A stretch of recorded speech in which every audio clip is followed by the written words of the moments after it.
Relina hoped that as well, suddenly realizing that it was for real. Dorothy intended to send her out wearing the 6 pair of sanitary panties. Wearing what was to protect her in case she had an accident, which she would not, because she had never wet herself by accident, not since she had been 3 at least. Of course she could not say that it was not by accident, because she did not want to tell Dorothy that she had chosen to wet herself, because she could not explain satisfactorily why she had done so. Here, Dorothy said, interrupting Relina's thought. She was holding a white brassiere in her hands, holding it towards Relina. Relina took it and put it on, reaching behind herself to fasten the clip, then adjusted the shoulder straps. Next, she was handed a blouse. It appeared that Dorothy was not going to help her dress after the panties, but she was going to be there. The trousers, thankfully, were loose enough that the thickness of the panties did not show, and with the jacket that she put on last there was an extra layer of camouflage around her hips and bottom. Dorothy regarded Relina critically and then said, "Be careful not to bend over, or do anything that will pull the material tight over your rear, or they will show." "Thank you," Relina said, amazed that she was thanking Dorothy. "Well, let's get you to your car. You do have a busy day." Taking Relina by her elbow, Dorothy led her out of the room and down the hall.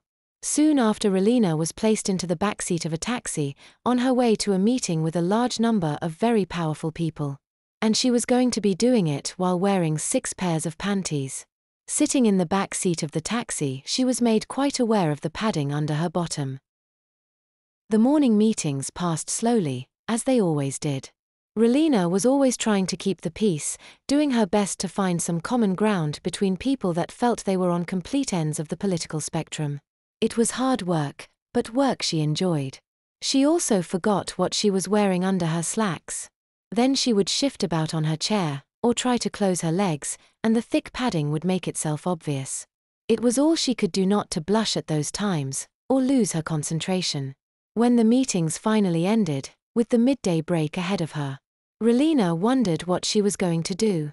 She planned on heading back to her apartment and replacing the sanitary panties with a single pair of silk panties.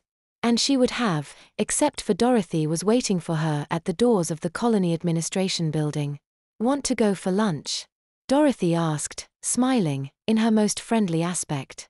"Well, I was thinking of going home," Relina said. She did not want to go with Dorothy. "Nonsense," she told her as she walked up and took Relina's arm in her, linking them at the elbows. "It is a wonderful day, and I have already made reservations." It was again the choice between making a scene or just going along with Dorothy. She might have chosen the scene, but all those times she had kept herself in control because of the panties had drained her. She let Dorothy lead her out of the building and towards the waiting limousine. The restaurant was not far. It was an Italian place, constructed to appear like a villa from that country. Almost as soon as they entered the establishment, the hostess was at their sides, leading them to a private room at the back of the restaurant. "A waitress will be with you soon," the hostess told them, then closed the door. Relina looked around the room. It was rather large for the small, round table and the 2 chairs within. There was a window that looked out into a small garden behind the restaurant. It was a comfortable room, warm and comfortable. "Take down your pants," Dorothy said. "What?" Relina asked, suddenly shocked out of her admiration of the room. She turned and looked at Dorothy, fully expecting that she would be joking. The look on her face told her that she was not. "You can't be serious." "Hurry up," Dorothy told her. "But the waitress could come in," she almost shouted. "Then you had better hurry." Relina found herself, not for the first time, caught within an uncomfortable situation without any easy solution. She thought of leaving, but again was stopped by the desire not to get caught up in a scene. She realized she would have to put her trust in Dorothy, not an easy thing to accept, and yet the best solution. She wanted to trust Dorothy, she supposed. Still. "Please, don't make me do this," Relina pleaded, with tears in her eyes.